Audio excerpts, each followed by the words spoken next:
আলমডাঙ্গায় বিজয় মেলার দ্বিতীয় দিনে দর্শনার্থীদের ভিড়। শিশু থেকে কিশোর, নারী, পুরুষ সব বয়সী মানুষদের উপস্থিতিতে জমজমাট উপজেলা মুক্তমঞ্চ প্রাঙ্গণ। পিঠাপুলি থেকে শুরু করে নানান শিল্পকর্ম, আলোকচিত্র নিয়ে উদ্যোক্তারা এই বিজয় মেলাকে করে তুলেছেন প্রাঞ্জল।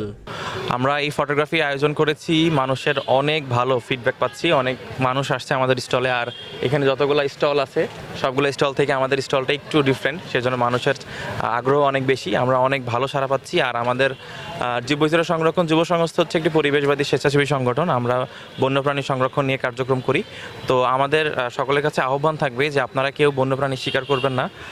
বিশেষ করে আমাদের এলাকাতে ঘুঘু পাখি অনেক বেশি দেখা যায়। তো আমি সকল কাছে জোরহাত করে অনুরোধ করব, আপনারা কেউ এইভাবে কোনো মানে পাখি শিকারের দিক থেকে সবাই বিরত থাকবেন, এটাই সবার কাছে অনুরোধ। আর যারা এখন পর্যন্ত আমাদের স্টলটা ভিজিট করেননি, আমাদের স্টলটা কালকে পর্যন্ত থাকবে। যদি সম্ভব হয় তাহলে আমাদের স্টল অবশ্যই ভিজিট করে যাবেন। প্রতি বছরের ন্যায় এবছরও যতটুকু জানতে পেরেছি, যেহেতু আমার বাসা অনেক দূরে, 16 ডিসেম্বর বিজয় দিবস, এই বিজয় দিবস উপলক্ষে এখানে যে মেলা হচ্ছে অত্যন্ত জাঁকজমকপূর্ণভাবে এখানে এসছি। দেখছি অনেক অসংখ্য পরিমাণ দর্শক বা দর্শনার্থীরা এখানে এসছে।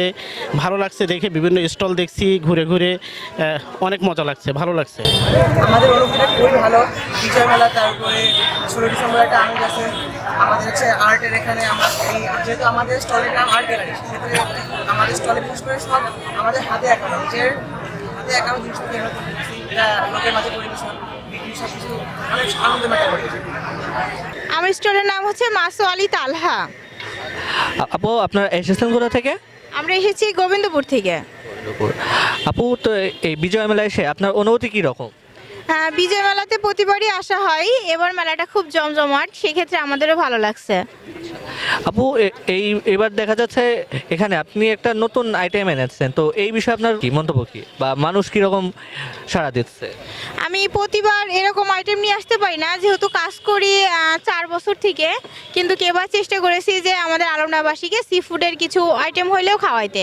কালকে অক্টোপাস ভুনা হবে আর আজকের জন্য কাঁকড়া ভুনা। এই বিজয় মেলায় এসে আপনাদের অনুভূতি কেমন? ভাইয়া, আমি বিগত 3 বছর ধরে এই স্টলটা নিচ্ছি, তো প্রতি বছরই আল্লাহর রহমতে সব কিছুই সেল হয়ে যায়। এবারও আমার সেল ভরপুর, প্লাস হচ্ছে পরিচিতি বাড়তেছে। নিজের উদ্যোগ যেগুলো আমি নিয়ে, যে জিনিসগুলো নিয়ে কাজ করি সেগুলো সেল হচ্ছে, এই তো আলহামদুলিল্লাহ। বই এনেছেন, তো আপনি এই প্রজন্মকে বই পড়া নিয়ে কী বলবেন? আমি মনে করি যে এই প্রজন্ম তো মোবাইলে আসক্ত হয়ে রয়েছে। আমি মনে করি যে বই পড়া উচিত। বই পড়লে মানসিক বিকাশ ঘটবে, সুতরাং বেশি বেশি বই পড়বেন সবাই। বৃহস্পতিবার তৃতীয় দিনে শেষ হবে 3 দিনব্যাপী এই বিজয় মেলার আনুষ্ঠানিকতা। মাহাদি হাসান, চ্যানেল ডিও।